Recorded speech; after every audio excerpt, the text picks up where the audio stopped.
Welcome to this Lotico event and welcome to Paul Nemitz. Thank you for accepting my invitation to join us today.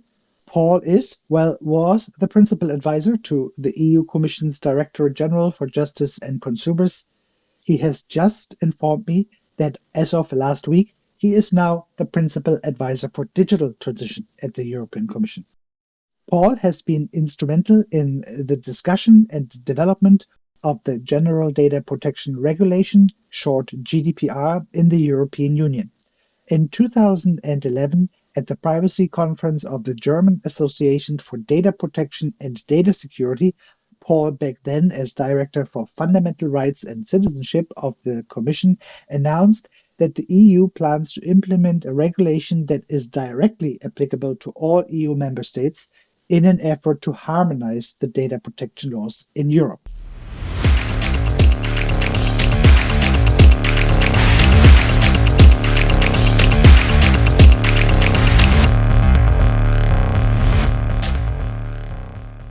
Again, thank you for joining us, Paul. I was made aware of your work through an invitation from Deborah Weber-Wolf, who is a professor at the HTW University in Berlin, to attend a discussion with you in Leipzig, Germany last year about democracy and AI. And I was positively surprised by the sound case you have made at the event. I later found out that it was based on ideas you have developed in your book called Prinzip Mensch, you have co-authored with Matthias Pfeffer, and could be translated as The Human Imperative. It's not primarily a book about technology, but a book that takes you on a political and philosophical journey, one that reminds you about the importance of human intervention in the shaping of our democratic reality and the embedding of new technology development in the same. It describes the world we live in and makes you wonder about the one we want to live in. The book is a rich collection of contributions that support their case. It encompasses philosophical thoughts from Aristotle to Descartes and German idealism à la Kant and Hegel, over to more disruptive thoughts by Nietzsche, and finally via Hans Jonas to Jürgen Habermas and Herbert Marcuse to a more modern human focus. It builds its case on contributions by sociologists like Max Weber and Nicholas Luhmann. And it identifies a new ideology that is based on transhumanists like Hans Moravec, Ray Kurzweil, and Jaron Lanier, and cyber-libertarians like John Perry Barlow that intellectually provide the foundation for the so-called Californian ideology, a wild mix of cybernetics, free market economics, and counterculture libertarianism that can be found in Silicon Valley. I have to say I was quite surprised not to read about Ayn Rand, who has been frequently mentioned in technology circles in the US and is cited by many as an inspiration for this new technology-based utopia. In the book, they attempt to describe some of the key technological developments and their cultural and ethical context. One does not have to agree with every aspect of their reasoning and the conclusions they arrive at in the book, but I think you will agree that the book makes you think about the status quo and the role that data and technology companies play and where we are heading as democratic societies. But they go further. They demand a human-focused and politically accountable technology industry, one that is firmly rooted in our democratic values. They stretch it and go all the way to recommend a path to a certified engineer of democracy, engineers who are institutionalized and bound by laws, not just self-imposed regulation. It's this tension that gives the book urgency and the reader a desire for resolve. And their goal is not to stifle innovation with additional bureaucracy and complex rules, but they see the discussion around regulation as an ongoing struggle and as part of a living democracy. Even if we can't change or reverse the course of technological development, it's important to understand the dynamics and events around us and what happens to your digital footprint. Only a well-informed society can act as a foundation for a strong democracy that is based on sound laws. So again, welcome, Paul. Please take to the stage. Thank you, Marco, and happy to talk to all of you. So first of all, to explain a little bit what is happening in the European Commission right now. Of course, you will all have followed the many pieces of law which are passing our legislative machinery, consisting of the European Parliament, which is elected by the people, which gives the legitimacy to the law from the people, and the Council of Ministers, which represents the member states. So every piece of law which is adopted in Brussels has this double legitimacy of the governments of the member state and of the people of Europe. And since GDPR, a lot of important laws relating to digital matters have been passed. I would just like to mention the Digital Services Act, which relates to the behavior of the platforms as commercial markets, addressing issues like self-preferencing of own products, for example, on Amazon, but also the platforms as places where people build their opinion. And the DSA structural terms for what's happening on the platform.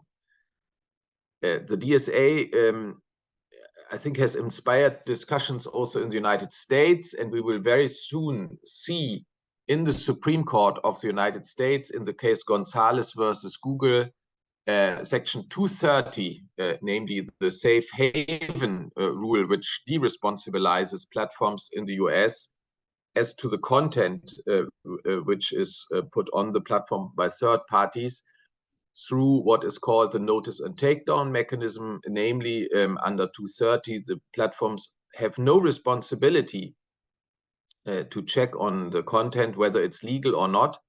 They only have to act once somebody has told them that there is something illegal. And that's at the basis of many of the problems on the internet. And it is also, let's say today at least, something which is not in line with the capabilities these companies employ and their business models anymore, because all these companies with the targeted advertisement they make money with, of course, have content recognition systems, upload filters, which immediately identify what you're writing or what pictures or videos you are uploading, in order to ascertain what type of advertisement would be best placed in this context, in this moment, to get you to fulfill a commercial transaction or to influence your opinion for political purposes, if this is about political advertisement. So this is one piece which is new since GDPR, and which will soon enter the enforcement stage, and is very much, let's say, in the daily debate. Our Commissioner Breton is often saying, we want to see, for example, Elon Musk and Twitter complying with the DSA. So this is something which is important in the context of the discussion of democracy and platforms.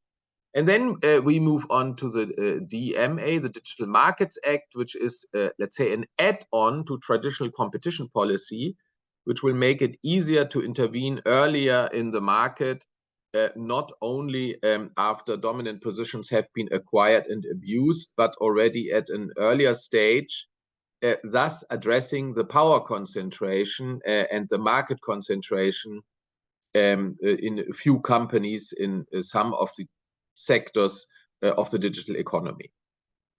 Then we have new the Digital Governance Act, which is an invitation to create data intermediaries which are neutral in the sense that they do not commercially themselves use the data and process the data for their own purposes, but they bring data together and then make it available in an aggregated form for economic purposes or for the public interest, for example, to train AI.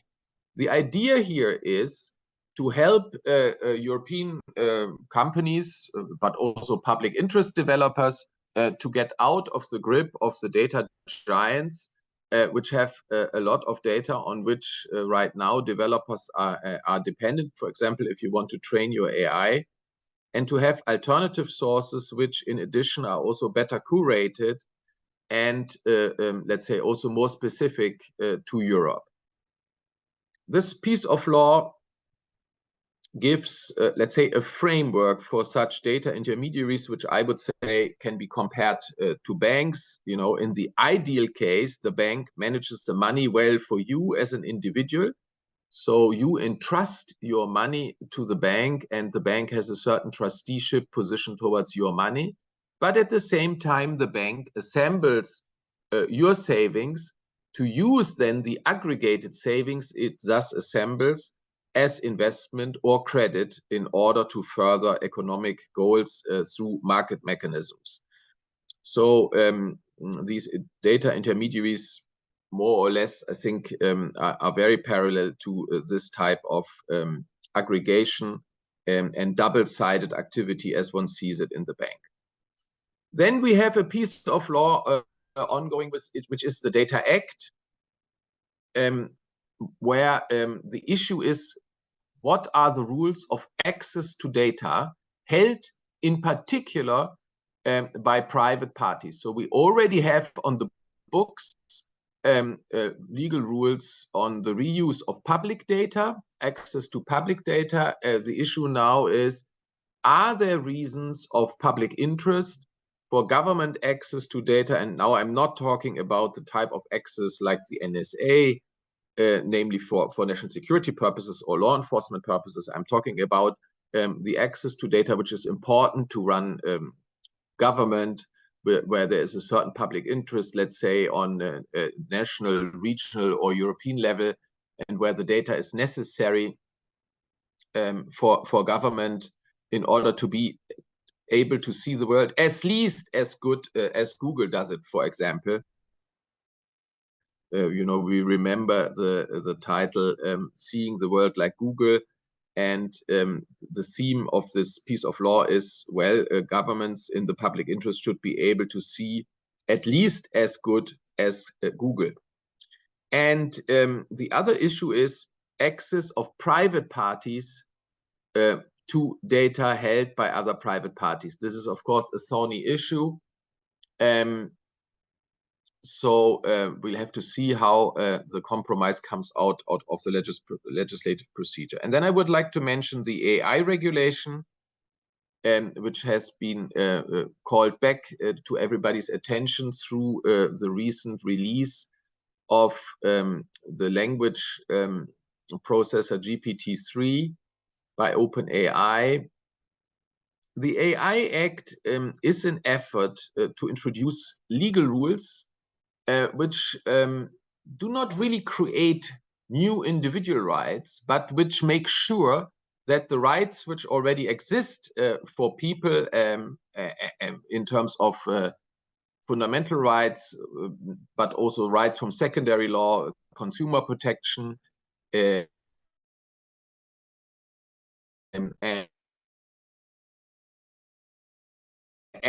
continue to be available and enforced in the world of AI. So the Artificial Intelligence Act sets out a broad scope of application in the proposal of the Commission. It is also now in debate between the Council and the Parliament. In the Parliament, there are thousands of amendments. It's a very intense discussion right now taking place. But my prediction is that it will be adopted this year. And to go through the issues, so first of all, there is an issue of definition. Of course, people are now asking, is GPT-3 actually covered? I think it's important that it is covered.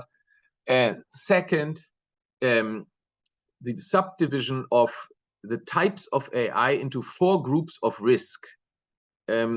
so there is let's say, a theory or a picture. You can imagine a pyramid of risk, and depending on in which risk group a certain type of AI and its use is, the degree of obligations under the AI Act increases. So let's quickly go through the risk group to give you some ideas. There are some types of AI which are so dangerous or so risky that they are simply forbidden. That's the very small top of the pyramid in red. So to say, this is, for example, a social scoring by governments like we see it in China. This type of AI use will be forbidden in the AI Act. Then there is a second group of high-risk activity. And this high-risk activity is sourced from two subgroups. First, wherever AI is used in a sector where already there is regulation on the safety of products, you know, ranging from aircraft right through to medicinal products, there the AI has to, as part of the regulated product, comply with the product regulation, the specific product regulation, plus it has to comply with the rules for the highest risk, well, the highest allowed risk group, namely orange. It's not red, it's orange, of the AI Act. And the second source of identification of high risks is a description of sectors in which AI is used, ranging from the use of, you know, by the police or the judiciary, right through to, for example, recruitment software. Namely, these are all sectors where the specific products may not be regulated, but where the legislator still considers that the risk in terms of fundamental rights being touched on, or the interests of the state being touched on, is so high that it is necessary to impose a high level of regulation and a high level of obligations on the AI. And then there are two lower groups of risks where the degree of obligations is lower. Now let's go through a number of obligations laid out in the AI Act. And I would say, for a start, very simply, that all the obligations proposed are obligations which a reasonable engineer would probably anyway put on herself or himself when producing an AI. I don't think there's anything which is outrageous. You know, to give you an example, the software of the program must be robust. It must actually do what it is announced to do, and it must do it correctly and properly. The procedures, how the software was trained, from which sources, and how it actually functions must be documented and must be made transparent, so that the users have an understanding of the functioning of the machine. So all these obligations, I would say, are quite natural for someone who takes the job as a developer and also marketer of a complex technological product series. And of course, in the high-risk group, it is important to continue to follow the functioning of the AI as it is unfolding in the market and being used in the real world, like it is important to follow a medicine, a pharmaceutical product, to see whether, after all the trials have been made in the real world, when people, you know, take the pill, there are no side effects which have not been discovered before. And sometimes these side effects are only discovered years later in statistics, which show that, you know, a certain type of person with a certain type of predisposition may even, for example, die if they take this pill. So this must be followed.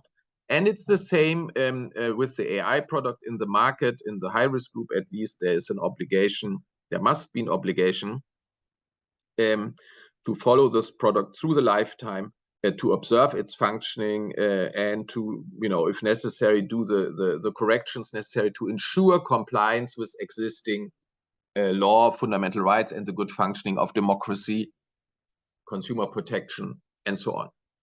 So two general principles are being basically made concrete through the AI Act. First, the AI must comply with all rules and regulations with which a human would have to comply if it carries out the same activity, or for that matter, with which a piece of technology would have to be compliant with if it wouldn't contain AI. So I think that's a very simple formulation for everybody who develops AI. Just look at the field in which you're developing AI.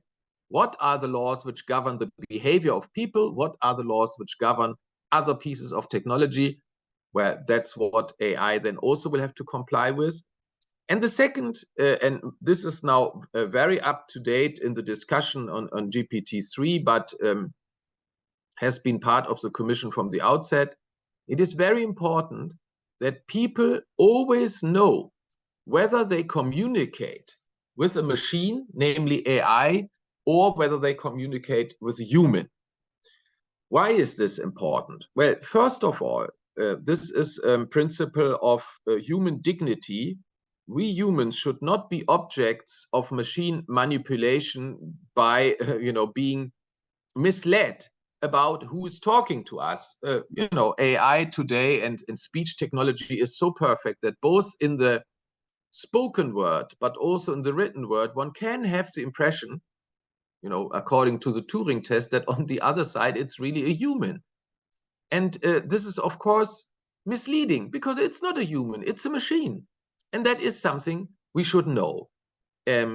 So by all means, to have the Turing test as an academic test of technology, fair enough, but in daily life, it is the dignity of mankind which requires, and also our self-ability to determine our life ourselves. It is important that we know, are we talking to a machine or are we talking to a human? So this must be made clear.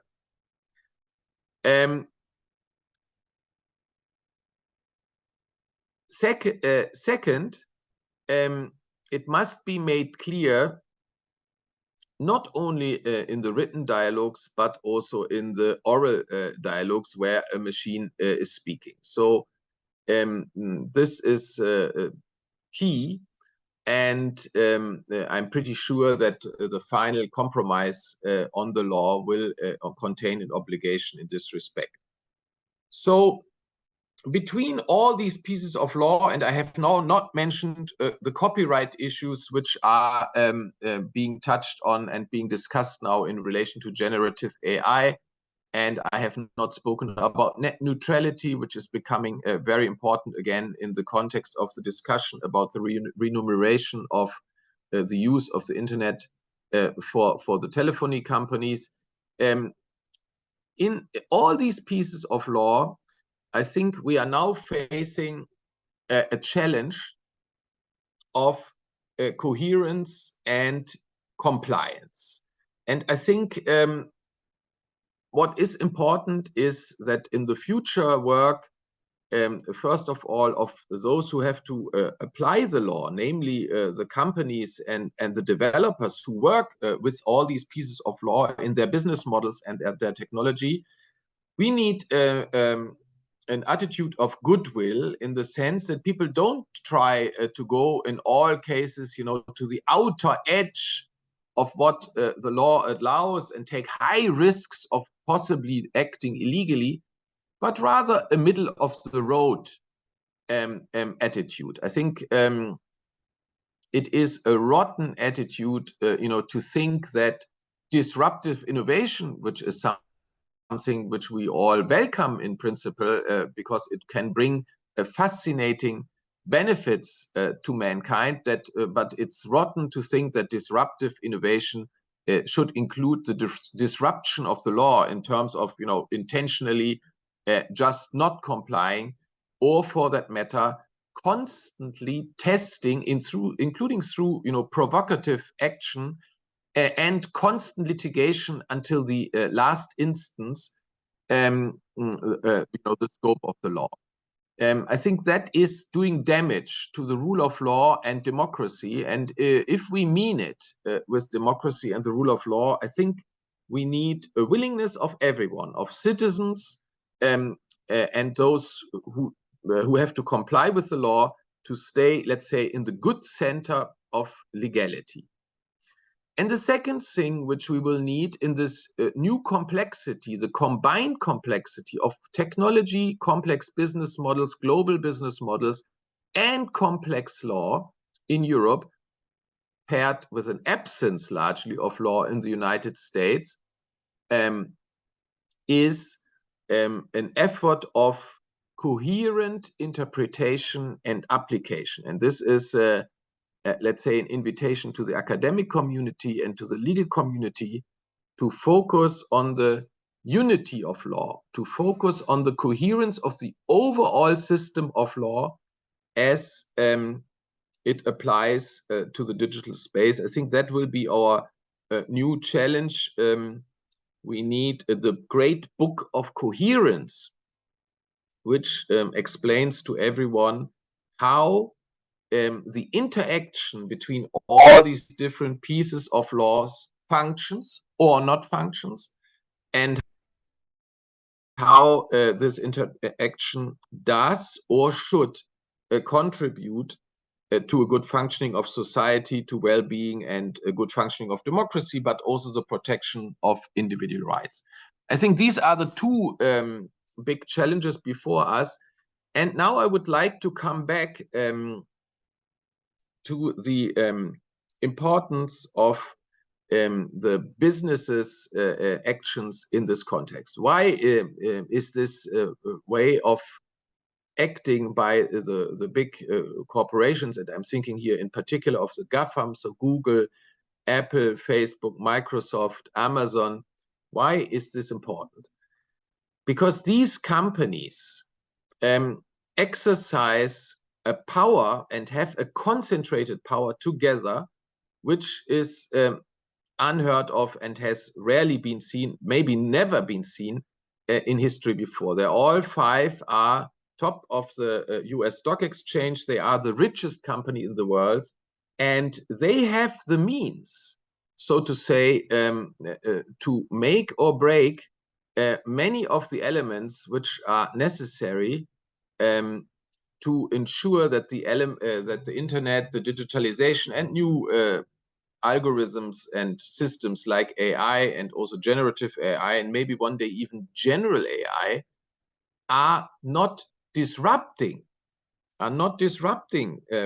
democracy and fundamental rights and the rule of law, but rather contribute to this and strengthen this. And if we want to live under such conditions and not just be ruled by the brute force of power, whether it's public power or private power, public power like we see it exercised in China in a dictatorship by the Communist Party, or we see it in Russia, exercised through war, or private power based on money and technology.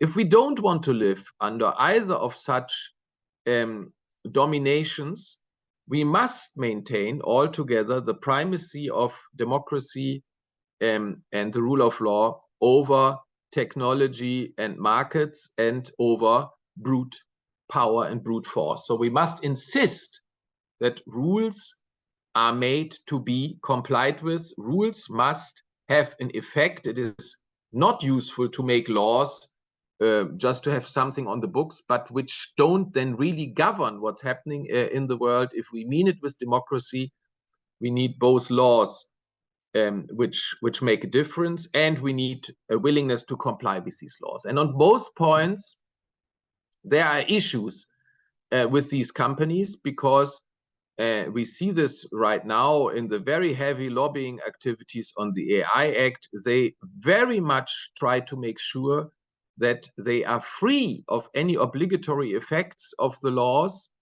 They do a lot of lobbying to shape the laws according to their business model, so that in an ideal case for them, they have to change nothing. And that's, of course, not what the purpose of the law in a democracy is.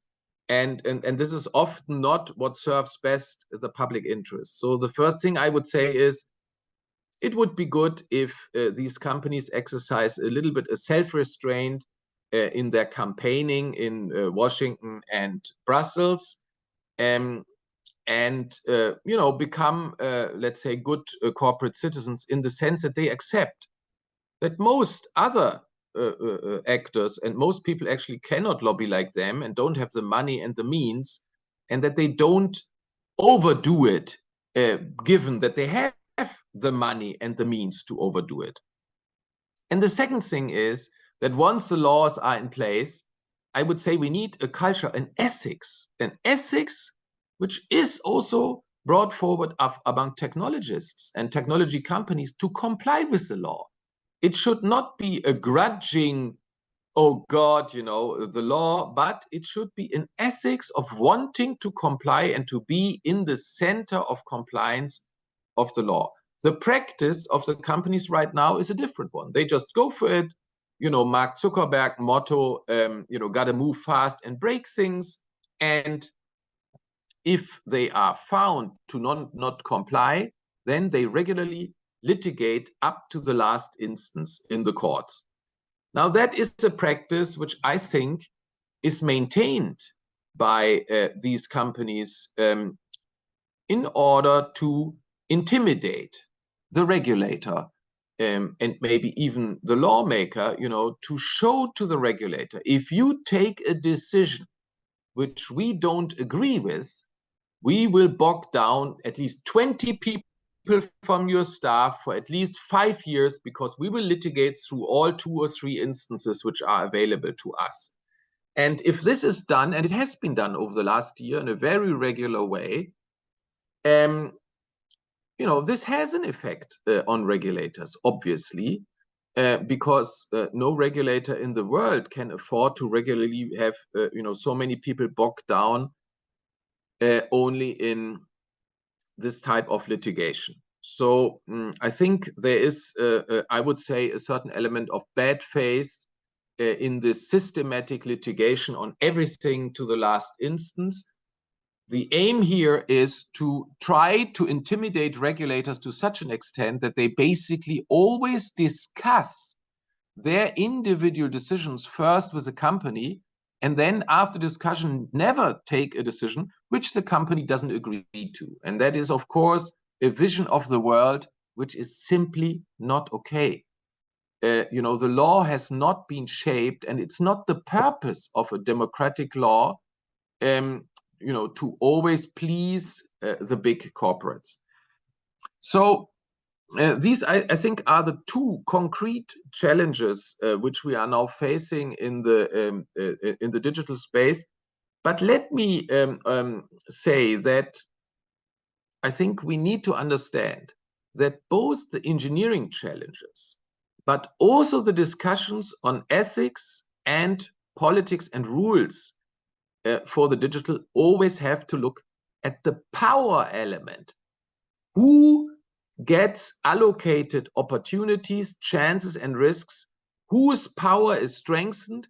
Whose power is weakened by either the technological system which I'm just working on, or which I'm developing, or which I'm servicing, or which I'm using? And on the other hand, who gets chances, who gets opportunities, whose power is strengthened and whose power is weakened in the making of rules, and also in the discussion whether something needs legal binding rules or whether ethics is enough. We need to look at this power aspect always, because the reality of the digital is that it is about power. It's about power over money. It's about power over people. And we have rarely seen such a concentration of power in the hands of the few. And let me go through the 8 sources of power of the digital companies, just to make this plea that we always have to think about the power effect, what we're doing, whether it's technology development or legislation, just to make this a little bit more concrete. So I already mentioned that the GAFAM are among the highest capitalized companies of the world, and as we know, money makes the world go round. Money means power, and this is not to be ignored. Second, these companies have the biggest collection of personal data about individuals in the world. They use these data to predict and influence, and some say to try to control, the behavior of individuals. That's a huge new source of power, which adds to the money. Third, these companies are in the control of the networks, the new networks of communication, the networks of technology, many elements of the internet, transatlantic cables, but also the cloud system, the whole storage system, the information distribution. All this is in the hand of the big digital companies to a large extent. And so they do not only have the data, they also control the network and its function. And with the networks and its functioning, they also have the control major platforms, the platforms which have a lock-in effect, namely people can't afford, and businesses often can't afford, not to be part of the platform, not to be part of the system, this lock-in effect, which comes from the reality that if many are there, you have to be there too. If you're not there, if you're not part of the platform, if you're not part of the technological ecosystem, your chances to get your message through, if it's about politics, or your chances to make money if you are a market operator, are declining. So this is, by the way, the reason why DMA, Digital Markets Act, and Digital Service Act are so important. And these companies probably are best placed to integrate the many very complex elements of systems and of research which are necessary to make function new systems of applied AI. There's a lot of AI research taking place in the world now. There's a lot of development in small and medium companies and startups. But when it comes to bringing all the elements together in new worldwide scalable systems, it is these companies which, because they have the data and because they have the platforms and because they have the infrastructure, the networks, they control the networks, are best placed to bring the new elements of technology together into new services. And we see this right now. OpenAI, Microsoft invested heavily in it, $10 billion at least, and it combines now this new technology, this new capability from AI with its existing platform service of search, Bing, and let's see what advantages brings. But for me, that's a prime example of showing what power today is about. The idea that there will be new market entrants and they will challenge these giants, I think we have to maintain it. I think we need competition law to try to keep market open. But the reality of power concentration is that because you already control all the pre-existing elements which everybody needs, the networks, the data, the platforms, you will be best placed to also draw money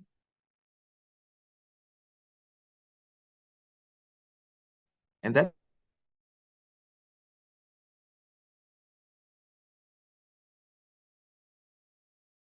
and that's another huge source of power, namely this, I would say, very strong position, dominance of system integration when it comes to new developments such AI, based on the prior power position in the platform economy and in the networks. And then, of course, these companies, they do not do their own development, and the problem is, we don't know how much they're spending, and we don't know how many thousands of people work on this, but it's supposedly huge. It's supposedly 3,000 people, at least, in each of the big players on AI products, with budgets going beyond the double-digit billions. But they don't only do very secretive in-house development. They also, and this is another source of problems, buy up startups wherever they can find them, either to integrate the knowledge or simply to stop competition. If you look at the hundreds of startups which these companies have bought up, it's really quite amazing how they basically ensure that they remain the relevant players on the market. And this one has to ask questions about the theory, market entrance will challenge and so on, if one at the same time allows this type of systematic buying up of competition. And this is one of the areas where the Digital Market Act hopefully will bring a degree of new discipline, and let's see how effective it will be. So then we move on to the classic tool of power through money, which is political influence, the ability to shape the law and the political environment to your business model. This is something which these companies have become very astute in, both in Washington and in Brussels. They maintain huge lobby offices. They throw great parties, many discussions which on the face of it look like, public interest discussions of, difficult academic issues, but in reality, of course, are lobby activities, public relations activities, in which they try to position themselves as a valuable discussion partner for policymakers, but actually try to push their business model. So I think in addition to the factors I mentioned, the political influence, the direct political influence in all the capitals of the world where such rules are made, must be monitored. And I'm thankful for any journalist and NGO which comes up with a new report and a new study about these kinds of activities, because I think these activities are genuinely problematic in society, of course, particularly in Washington, where Lawrence Lessig, the great constitutional law professor from Harvard University, has demonstrated amply how money is used and how the systems of lobbying are used to avoid any adoption of reasonable laws, necessary to shape the digital sphere. Money is at the source of the downfall of the American democracy in terms of delivering laws. And let's not forget that the law is the most noble instrument of democracy. Democracy speaks through law. And if a democracy is not able to produce laws anymore, there is a serious problem. So direct political influence, and this is combined with a grip on the public discourse. The public discourse today, at least for 50% of people, takes place entirely on the internet. People, these 50%, whether in the United States or in Europe, build their political opinions through the internet. And those who control what we see on the internet, therefore, to a large extent, control the public discourse. So I'm not surprised that in addition to the direct lobbying at the places of policymaking and towards policymakers, these big companies are investing heavily And sometimes more, sometimes less. It depends on the mood in the company headquarters and the strategic positioning in making friends in the press through press subsidizing programs, and also making friends in academia. It's very important today to always ask if academics come up with studies on the societal impact of the internet or on any of the legislative products which are being discussed in democratic fora. Where have you got the money from? And it's not only about the money for this specific study, it's also the institute where the scientist is working and employed.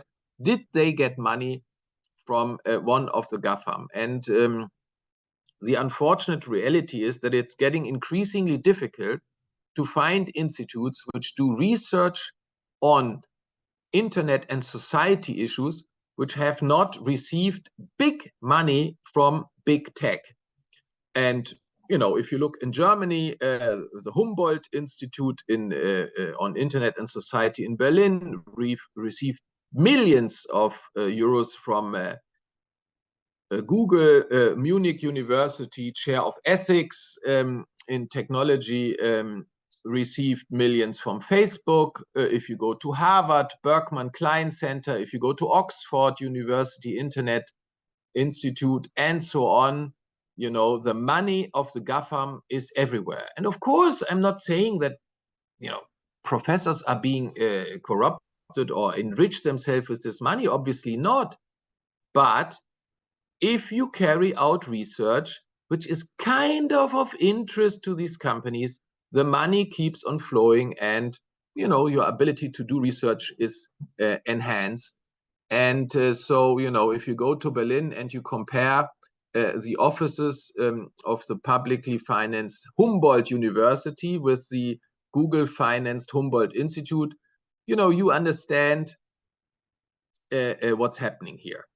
And so if we take all this together, political direct influence on journalism, direct shaping of public opinion through the networks, through the algorithms which play up or not this or that type of news, plus influence in academia, we can say, well, there is clearly a strategy of trying to influence all elements of public opinion, including those who in traditional theories of the state should stay independent and should only serve the truth.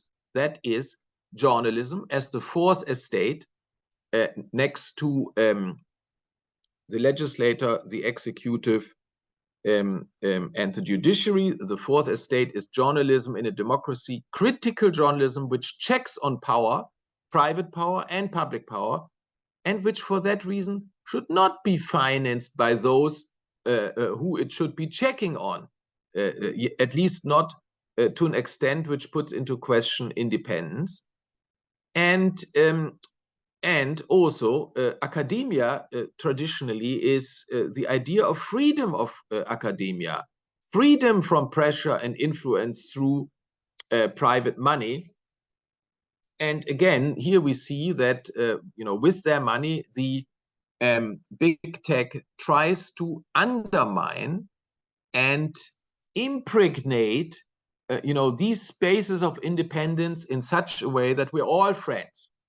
We're all friends. Of course, the money comes without any obligation. You're completely free to do anything. But, let's stay friends. And I think that message, I would be very surprised if it wouldn't have an effect in the midterm. So I think we have to talk about this loudly, and we have to be very clear. And I would say, anybody who gets such money should be extremely transparent about it and mention it in all publications. And if they don't do it, doesn't give me a good feeling. Okay, and then with all this in place, of course there's a narrative. There is a narrative, there is an ideology which accompanies the business model, which in our book Prinzip Mensch we call, as others have called it before, the ideology, the California ideology. And it is the ideology of the total technical solvability of all problems of the world. It is an ideology that absolutizes technology to the detriment of democracy and individual rights of humans and the rule of law. And it is an ideology which is so problematic because it is combined with a down-talking of democracy and the rule of law as an obstacle to technological innovation, as only a cost factor, as something which is not good in the public interest, and which leads then in extremis, for example, to decisions like those of President Trump to leave the climate agreements, the global international law agreements on climate change, with the argument, we will solve all the problems of climate change through technology. Now we have seen that neither does this work with global climate change, nor did it work with COVID. The idea that vaccination alone or the app, the famous COVID warning app alone, or even in combination that only natural science and technology will solve the issue of climate change, of course, is ludicrous. It was key to agree on common rules, on behavioral rules, how we behave as individuals in terms of keeping a distance and keeping personal hygiene and so on, but also to agree on how to distribute, how to price, how to have state investments in further development of vaccines, and also how to design the technology of the apps. I think the COVID example was a clear reminder that the claim that, you know, we only need the best technology in the world, and basically, you know, also as individuals, we can just solve all our problems if we just download the right program, or for that matter, develop it ourselves if we can. This claim is just misplaced. So I think this is another reason why it's important to maintain a critical attitude on technological power, because the impact for good of technology is often overstated, and technology can actually often not deliver the good it claims to deliver.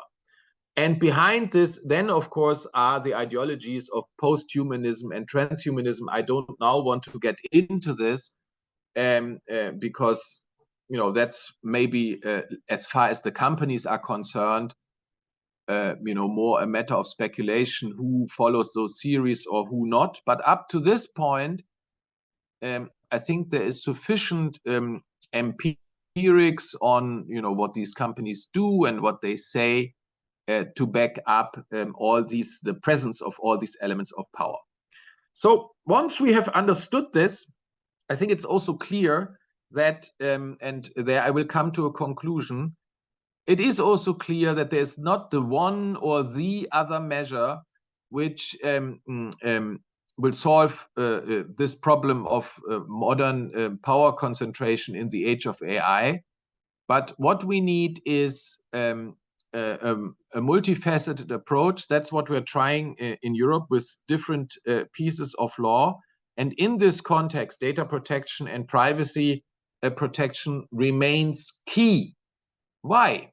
Because also AI will largely work with personal data. Whenever AI works with personal data, the data protection regulation, of course, will be fully applicable.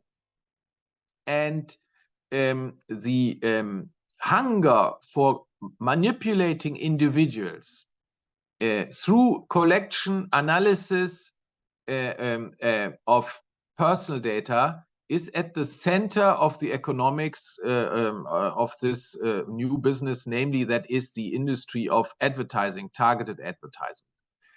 And we now see, because this becomes so extreme, the manipulation and also the non-compliance with the law made, we now see a new discussion on whether the business model of targeted advertisement should not be banned completely, so that we get out of this devilish downturn of ethics and law driven through the hunger for money, which makes people break the data protection laws over and over again. So this discussion on whether targeted advertisement should be banned, my prediction is that over the next years, this will become one of the core battles where we'll see the real face of the GAFAM on the one hand, but also the willingness of certain political directions or not to act on this. This is, let's say, this one of the central economic issues of which we need to face, and it may well be the key to return to informational self-determination of people in the digital age, in the age of AI.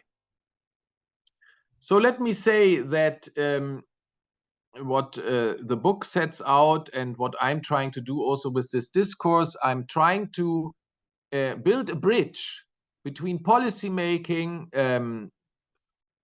the people who work in academia and technologists in the companies and also the companies themselves for a new engagement in democracy. I'm particularly interested in the feedbacks from the technological intelligentsia, those who work on technology. I'm convinced that we need to re-engage them also in democracy, because in the end, democracy thrives only if people engage, and democracy needs the knowledge of the technologists to be able to make the rules, the democratic rules, the binding rules, the enforceable rules, which this century needs to come to grips with artificial intelligence and other technologies on the horizon in such a way that innovation can thrive and move forward, but in a direction which is conducive to sustainability, which is conducive to the good functioning of democracy, which is conducive to protection of individual rights of people. Thank you very much. Thank you, Paul. Well done. We are, I'm sure, full of questions now. We have approximately another 15 minutes for the Q&A, which will be recorded, and after that we have kind of an open chat and people decide how long they want to stay. Probably let me start off with the question, what that means for you now as the principal advisor for digital transition at DG Justice and Consumer. How does that change your role in this discussion? No, I think this is just a more precise job description, which really says what I'm doing. My job description is to work on the digital changes in making sure that the technological developments in this world are conducive to sustainability, rule of law, and the respect of fundamental rights, and of course also consumer protection and sustainability. And I think that will be the key challenge for policymaking and also the application of the law in the future. And I would say for a sustainable business model of continued profits, it is the best way for companies to align with these goals and not to fight against them. Very good. Now, I'd like to invite all the participants that stayed on. We actually haven't lost any participants since you started the presentation. Well done. Please come forward, unmute yourself, and ask some questions.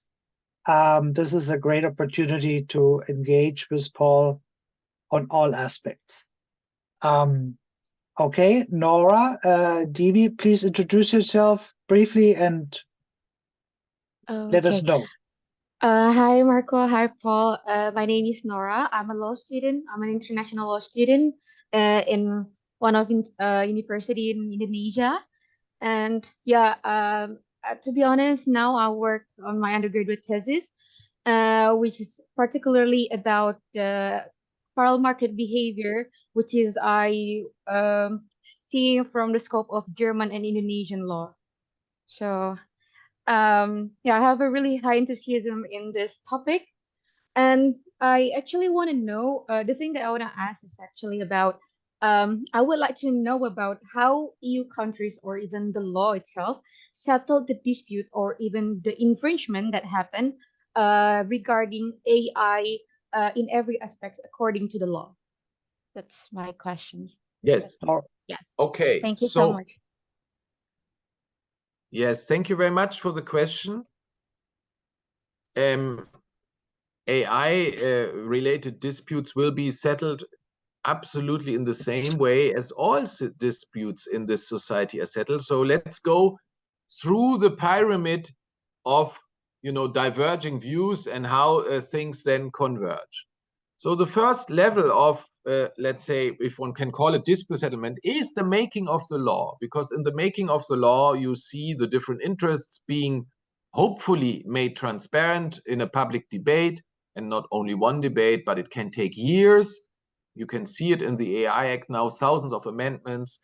It's a very active debate. And the law is a first effort to reconcile, the different interests, and the majority decides, and in the European Parliament, to have a majority, it's a very grand coalition you need. You need a coalition between conservatives, social democrats, liberals, and greens to get the law through.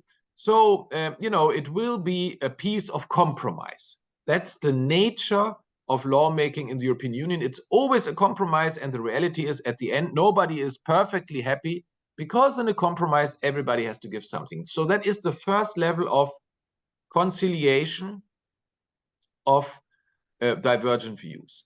Then comes the level of application, and where there is a specific regulator, it's of course the job of this regulator to take decisions which are proportionate, which are even-handed, and to listen to all parties concerned. The obligation of the regulator to listen to all parties concerned is an element of trying to find a solution, a decision on the application of the law, which is, I would say again, even-handed, and at least taken in the knowledge of all the arguments of interests concerned. In the best case, maybe fully taking them into account. Sometimes it will not be possible. Sometimes someone leaves the decision process unhappy. That's the reality of life. And before the regulator acts, of course, there is the whole body of legal advice, of lawyers and consultants. And I think they also, in reality of things, they play an important role, because, in the way they act, they can either incite to conflict or calm down their clients and, find a way of moving forward, which I would say, is at the center of the law rather than at the edge. Some lawyers may think they make more money when they drive their people and their clients into conflict. Well, but there are others who say, we advise our clients to do things which are certainly legal. In this way, we avoid conflict, costly conflict for our clients. That's what our clients like. So I think what the legal and consulting and advisory business does with a piece of law is also very important. And then, if the conflict continues after the regulator has decided, then of course it's up to the judiciary to check. And in Europe, the system is the following. If a national court is then confronted with a decision of the regulator,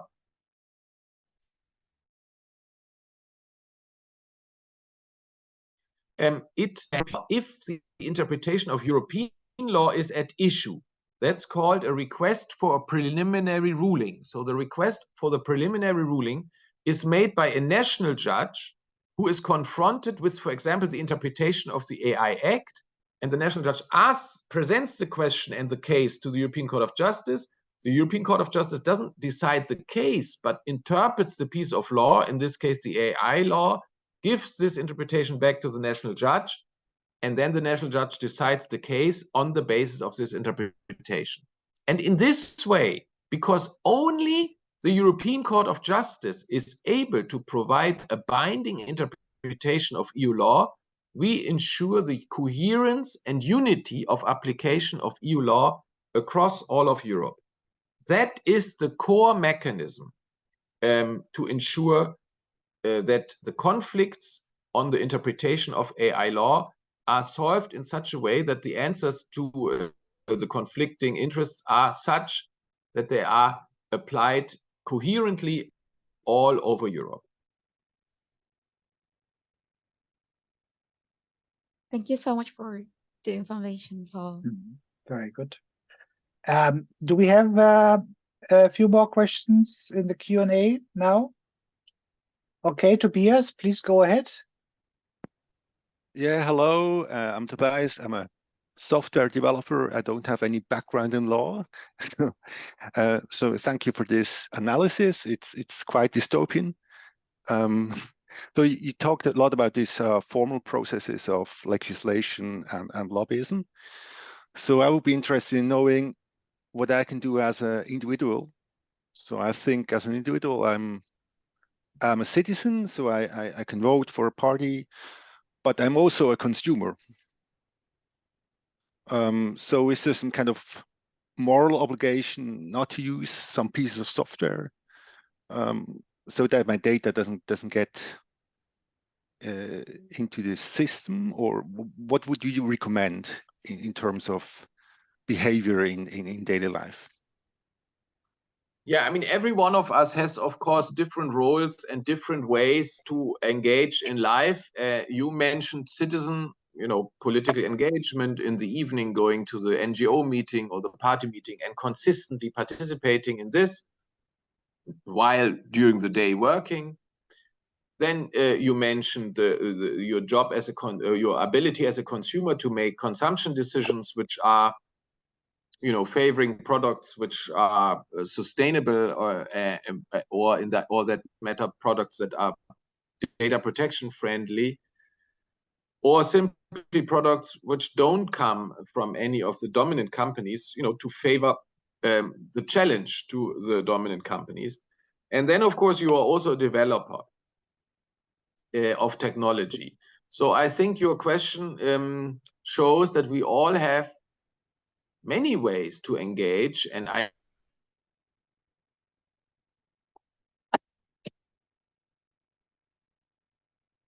let's not overcharge different roles you play in society. You engage a little bit on these issues. I have no, let's say, specific recommendation, for example, on political engagement. I would just say that democracy lives through the individual engagement of people, and going to the vote is already great, but one can do more than that. There are many ways. For example, there is the digital rights scene. There are consumer associations which give the opportunity for individuals to engage. There's the whole civil society space. There are unions, churches, parties, many ways in which people can engage in a consistent, long-term way. And I think that's what is important, that one sticks with it. Because these fights on power in society, as I described them, these are fights which go on for years and decades, and they never end. So the idea that we change something with a flash mob and a short engagement here and there, I don't believe in it. I think it's better to engage consistently, long term, and at least in one forum where one gets together with others and gets organized. Getting organized and practicing democracy in these groups, and deciding together, and also understanding how difficult it is to come to common agreements and to always practice this, I think that's a good thing. But I would say another possibility, which can be in addition or an alternative, are consumption decisions. And in the same way that one can find advice on the quality of products through consumer associations, one can find today advice on the sustainability of products, the ecological impact, and on their impact of on privacy, also on software, on platform activities, and so on. And if that's a choice, one needs to get engaged in this and research this. And the third thing, that's what I'm most interested in, is the direct engagement of programmers and the technical intelligentsia when they work in their work, at the workplace, in relation to the products they work on. In my chapter, in my book, I have a whole chapter on this.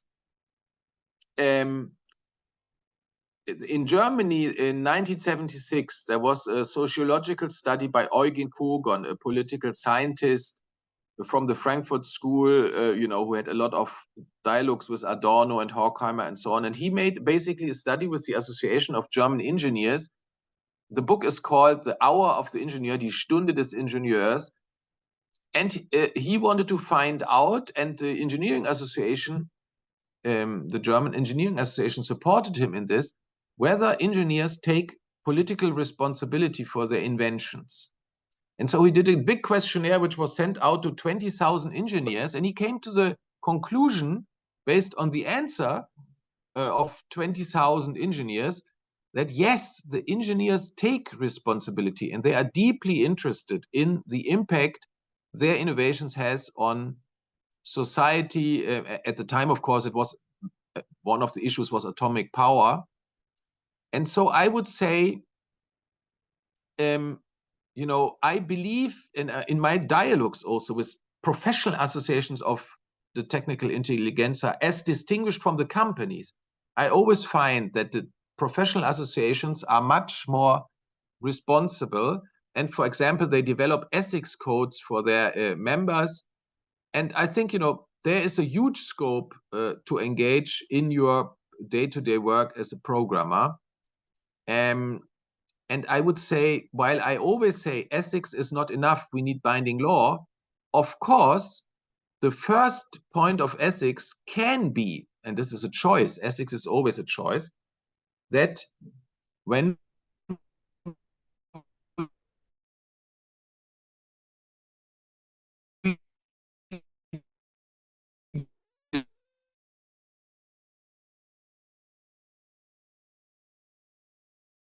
develop a product, for example, which processes personal data, we may, for example.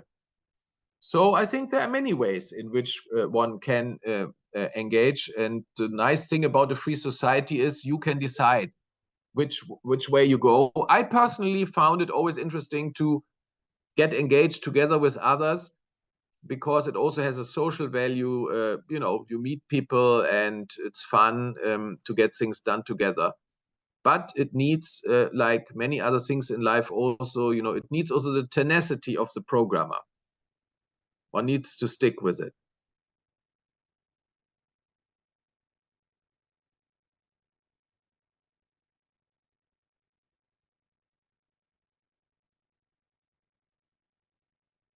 Okay, I see. That was it. That's good. So we have one more hand here by Sabine Mollenhauer. Please unmute yourself. Yes. Yes, hi. Thank you so much for your presentation. It was super interesting. And also thank you for the questions that have been asked so far.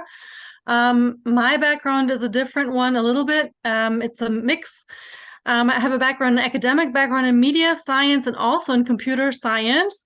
And I've also actually worked in tech and in like non-governmental tech, or, you know, societal tech, like associations and stuff. And now I'm going back to academia and getting a PhD in digital humanities. And my question is, since you talked about the money that's influencing policy making in different ways, and that kind of you're interested in building bridges between policymakers, academia, and tech, which is, I think, is really wonderful. But my question is, or my concern is kind of like, I mean, I agree that money is a big issue. I also think, though, that in academia especially, it's not always as democratic as we would want, because besides money, there are also other let's say, structures of hierarchy and tradition that are not necessarily representative and democratic. And I was wondering what your take is on how policymakers can influence a more democratic academic discourse.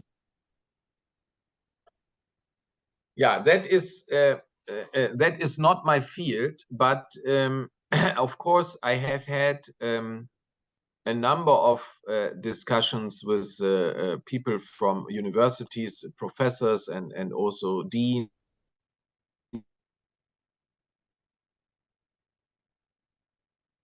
and so on this issue of third-party financing and privacy arguments, which pushes us to seek third-party financing because public financing is scarce.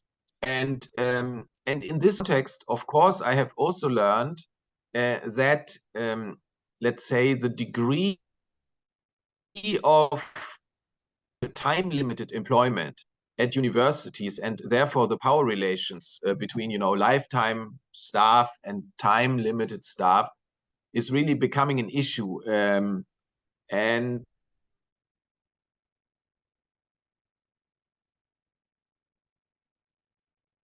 I see the same problem, by the way, in some countries. Many of the journalists today are free, so-called free. They're not employed. It's a little bit, the Uberization of everything, including in these spaces where one needs to have a certain academic freedom or journalistic freedom, and this must be based on some economic stability. Or you don't get any assignments anymore as a free journalist if you write things which someone powerful doesn't like. So I think there is this issue of maintaining spaces of freedom, and the freedom requires a certain stability in the job. That's why you have lifetime civil servants. That's why you have tenure professors. And that's why, at least in the past, in the public services of journalism, you had many people who had lifetime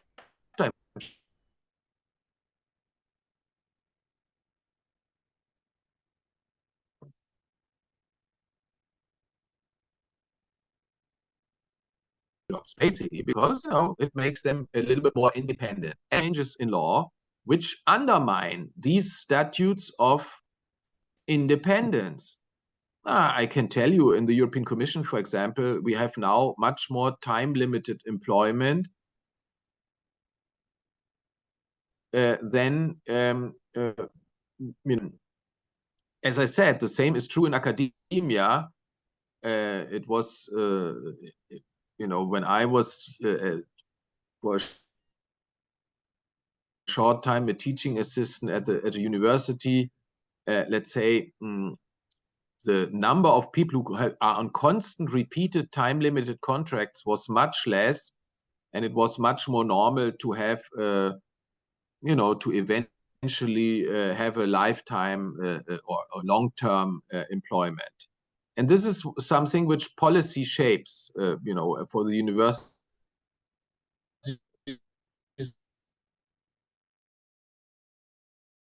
I'm sure, there are legal belief that democracy shapes things should shape more than just the market, in this case, the labor market. And if you believe in the, in the independence of the importance of independence, and therefore having less hierarchy, because independence means also, from time to time you can do things which are not totally, and you're even obliged sometimes to say no to certain things which your hierarchy may be asking you. Does the law allow this? And depending on the big world views, the laws are changed in one way or the other. So that's my answer to your question. Sorry to be not into this, but generally speaking, I am critical, for example, of the huge number of free journalists in German public TV, and it's too many. I think it's 18,000 alone in the first channel. And these people are supposed to do the critical political reporting, doesn't look good to me. And also I think what I hear about the movements, let's say in Berlin and other university towns, the discontent among young scientists about the chaining of contracts and never getting a normal labor law secured position. I think these are structural things which need change. Thank you so much. That was good. Very good, Paul. We are. Thank you very much for the question. We're going now off the record and into